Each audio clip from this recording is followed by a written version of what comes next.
أحمد السيد زيزو. أحمد السيد زيزو أهلاوي رسميا. أحمد السيد زيزو عقده مع الزمالك بينتهي الموسم الحالي، لأنه كان عقده مع مرتضى منصور جدده من موسمين لحد 2024 اللي هو المفروض السنة دي، وهيروح النادي الأهلي.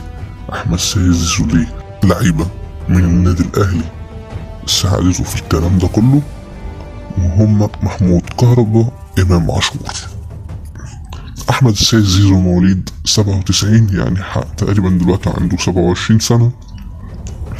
مع الزمالك سجل 76 جول من حوالي 200 مباراة أو 215 مباراة.